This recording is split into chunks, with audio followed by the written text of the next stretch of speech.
Internal layer की यानी उसके इनहेंस लेयर की अगर बात करी जाए तो ये पूरी तरीके से गलत हो जाएगा कि इंडिया के अंदर इक्वालिटी और फ्रीडम भी मौजूद है। This is unacceptable. जानते हैं कनाडा के अंदर एक उल्लेखनीय सिख आबादी पाई जाती है और इस समुदाय के अंदर एक गुट ऐसा भी है जो कि खालिस्तानी आंदोलन का प्रमोशन करता है यानी सपोर्ट करता है। ट्रेडिंग प्रोसेस है यानी इन दोनों के बीच में जो व्यापार प्रोग्रेस है वो धीरे धीरे धीमा होता हुआ दिख रहा है। मैं आपको बता दूं कि इंडिया वाले भी अपनी अकड़ दिखाने के लिए इन कनाडियन लोगों के वीजा बंद करते हुए दिख रहे हैं। मैं आपको एक ही क्वेश्चन आ रहा होगा कि why the Canada is important for the India, तो yes Canada is more important for the India. नमस्कार दोस्तों, इंडिया हम सब हिंदुस्तान वासियों के लिए एक घर जैसा और हम सब हिंदुस्तान वासी इंडिया को एक घर जैसे ट्रीट करते हैं क्योंकि इंडिया के अंदर इतनी इक्वालिटी और इतनी फ्रीडम मौजूद है कि हम कहीं पर भी आ सकते हैं और कहीं पर भी जा सकते हैं। और मैं आपको बता दूं कि इंडिया की फ्रीडम एक्चुअल में इंडिया के अंदर ही मौजूद नहीं बल्कि अदर कंट्रीज के अंदर ही मौजूद है और अदर कंट्रीज में भी इंडिया के बड़े बोलबाले हैं फ्रीडम और इक्वालिटी की वजह से। लेकिन ये तो बात होगी इंडिया के आउटर लेयर की, लेकिन अगर बात करी जाए इंडिया के इंटरनल लेयर की यानी उसके इनहेंस लेयर की अगर बात करी जाए तो ये पूरी तरीके से गलत हो जाएगा कि इंडिया के अंदर इक्वालिटी और फ्रीडम भी मौजूद है। क्योंकि इंडिया के इंटरनल लेयर को क्राइम हाउस बोलना कोई गलत नहीं होगा, यानी पर डे इंडिया के अंदर इतने सारे क्राइम होते हैं कि मैं आपको गिना गिना के थक जाऊंगा लेकिन आप गिन नहीं पाओगे। मतलब शूटिंग, मर्डर, रेप और जितने भी माइनिंग मोड जितनी भी क्रिमिनल एक्टिविटीज होती हैं वो इंडिया के अंदर पर डे, पर सेकेंड और पर आवर होती रहती हैं। मैं आपको बता दूं कि इसी के पक्ष में यानी इस क्रिमिनल एक्टिविटीज के पक्ष में अभी हाल ही में कनाडा के प्रधानमंत्री जस्टिन ट्रूडो ने भी एक आधिकारिक बयान दिया जिसमें उन्होंने कहा है कि जो इंडिया है वो एक्चुअल में क्राइम और क्रिमिनल को सपोर्ट करने का काम करता है, यानी प्रमोट करने का काम करता है, जो कि एक्चुअल में रॉन्ग है और जो कि कनाडियन के लिए अच्छा नहीं है। देखिए क्या कुछ कहते हैं कनाडा के प्रधानमंत्री Justin Trudeau. They have clear and compelling evidence that agents of the government of India have engaged in and continue to engage in activities that pose a significant threat to public safety. This includes clandestine information gathering techniques, coercive behavior targeting South Asian Canadians, and involvement in over a dozen threatening and violent acts, including murder. This is unacceptable.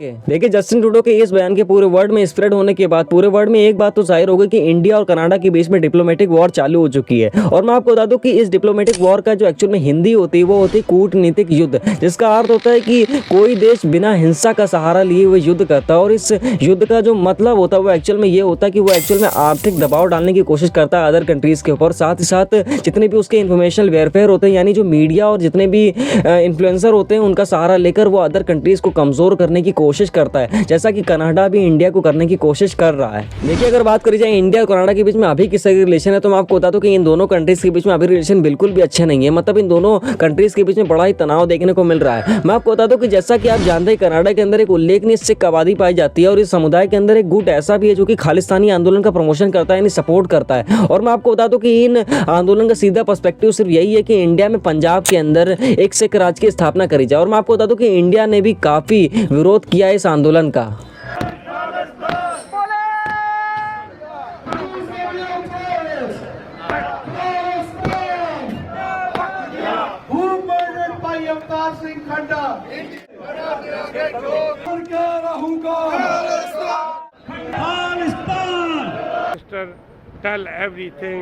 देखिए अगर आपको ऐसा लगता है कि India और Canada के relation अभी खराब हुए, डिप्लोमेटिक और अभी चालू हुए, तो ये आपकी बहुत बड़ी गलतफहमी। मैं आपको बता दूं कि ये को रिलेशन खराब होना और ये डिप्लोमेटिक और अभी से चालू नहीं है बल्कि ये कई सालों से चलती आ रही है। देखिए दिन तो सितंबर 2023 का जब कनाडा के प्राइम मिनिस्टर जस्टिन ट्रूडो एक आधिकारिक बयान देते हैं। वो कहते हैं कि इस साल के स्टार्टिंग में ही कनाडा के प्रमुख सिख अलगाववादी नेता हरदीप सिंह निज्जर की कथित तौर पर हत्या कर दी जाती है और इस हत्या के पीछे को रिलेशन सीधे एक इंडिया के एजेंट को जोड़ दिया जाता है। मैं आपको बता दूं कि ये इसके पीछे बहुत बड़ा पर्सपेक्टिव है। देखिए पर्सपेक्टिव कुछ इस तरीके से इसलिए है क्योंकि ये जो कनाडियन था वो एक्चुअल में इस खालिस्तानी आंदोलन में जुड़ा हुआ था और खालिस्तानी आंदोलनों के साथ आंदोलन कर रहा था और इसी खालिस्तानी आंदोलन में से कई खालिस्तानियों को भारतीय अधिकारियों ने गिरफ्तार कर लिया था। और इसीलिए जो कनाडियन गवर्नमेंट है उन्हें ऐसा लगता है कि जो हरदीप सिंह निज्जर है उनकी हत्या किसी भारत के एजेंट ने करी हुई है। इस वजह से डिप्लोमेटिक टेंशन जो कि इन दोनों कंट्रीज के बीच में वो बढ़ता हुआ दिख रहा है।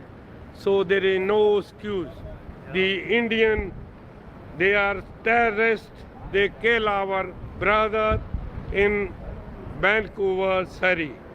देखिए इंडिया और कनाडा के बीच में तनाव लगातार बढ़ता ही जा रहा है जिस वजह से इन दोनों कंट्रीज के बीच में जो ट्रेडिंग प्रोसेस है यानी इन दोनों के बीच में जो व्यापार प्रोग्रेस है वो धीरे धीरे धीमा होता हुआ दिख रहा है। मैं आपको बता दूं कि इंडिया वाले भी अपनी अकड़ दिखाने के लिए इन कनाडियन लोगों के वीज़ा बंद करते हुए दिख रहे हैं। मैं आपको बता दूं कि इन दोनों कंट्रीज के बीच में अगर ये डिप्लोमेटिक वॉर जल्द ही नहीं रोकी गई तो इन दोनों कंट्रीज के जो इकोनॉमी उन दोनों में क्लैशेस देखने को मिल सकता है। तो आप सबके दिमाग में अब एक ही क्वेश्चन आ रहा होगा कि why the Canada is important for the India. तो yes, Canada is more important for the India. मैं ऐसा क्यों कह रहा हूँ, ऐसा बहुत बड़ा रीज़न है। मैं आपको बता दूँ कि पहला फैक्ट तो यही है कि ट्रेड एंड इन्वेस्टमेंट, यानी कनाडा के ऐसे बहुत सारे बड़े बड़े बिजनेसमैन हैं जो कि इंडिया में आकर इन्वेस्टमेंट करते हैं और बिजनेस करते हैं, जिससे इंडिया की जो GDP है वो बढ़ती है और उसकी इकोनॉमी पर प्रोग्रेस देखने को मिलता है। और दूसरा है इंडियन डायस्पोरा, यानी इंडिया के ऐसे बहुत सारे लोग हैं जो कि कनाडा में जाकर रहते हैं। और तीसरा एजुकेशन एंड इमिग्रेशन, यानी इंडिया के ऐसे बहुत सारे स्टूडेंट होते हैं जो कि अधिक और नॉलेज गेन करने के लिए कनाडा में जाकर स्पेसिफिक नॉलेज को ऑब्टेन करते हैं, इसलिए इंपॉर्टेंट फॉर द इंडिया। मैं आपको बता दूं कि इसी तरीके से मैं इन शॉर्ट इतना ही कहना चाहूँगा कि इंडिया के जितने भी कोरिलेशन किसी अदर कंट्रीज से कनाडा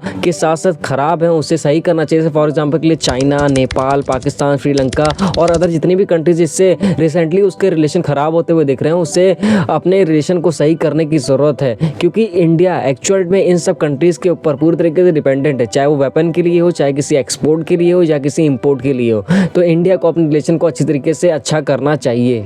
देखिए, इंडिया और कनाडा के बीच में डिप्लोमेटिक वॉर का मेन रीज़न यही है कि इंडिया के अंदर एक्चुअल में क्रिमिनल एक्टिविटी और क्रिमिनल को प्रमोट करने का काम किया है। जैसे फॉर एग्जाम्पल के लिए बड़े बड़े गैंगस्टर को ले सकते हो, जैसे लॉरेंस बिश्नोई जैसे बड़े गैंगस्टर को ले सकते हो जो कि जेल में रह कर ही सिद्धू मूसेवाला जैसे महान सिंगरों की हत्या करवा सकते हो। और हाल ही की खबर को ले सकते हो जब NCP के नेता और महाराष्ट्र के पूर्व मंत्री बाबा सिद्दीकी की गोली मारकर कथित तौर पर हत्या कर दी जाती है और इसका सीधा संबंध लॉरेंस बिश्नोई के किसी गिरोह के व्यक्ति को बताया जाता है।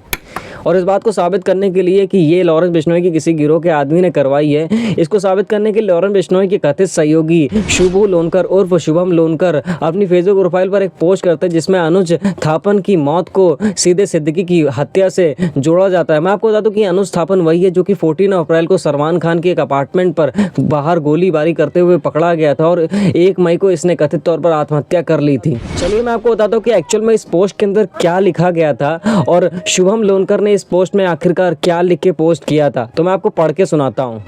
ओम जय श्री राम, जय भारत जीवन का मूल समझता हूँ, जिस्म और धन को मैं धूल समझता हूँ। किया वही सत्कर्म था जो निभाया मित्रता का धर्म था जो। सलमान खान, हम ये जंग चाहते नहीं थे पर तुमने हमरे भाई का नुकसान करवाया। आज जो बाबा सिद्दीकी के शराफत के पुल्ला बंद रहे हैं या एक टाइम में दाऊद के साथ मकोका एक्ट में था, इसके मरने का कारण अनुज थापन और दाऊद को बॉलीवुड राजनीति प्रॉपर्टी डीलिंग से जोड़ना था। हमारी किसी से कोई दुश्मनी नहीं है, पर जो भी सलमान खान और दाऊद गैंग की हेल्प करेगा, हम हिसाब किताब लगा के रखना। हमारे किसी भी भाई को कोई भी मरवाएगा तो हम प्रतिक्रिया ज़रूर करेंगे।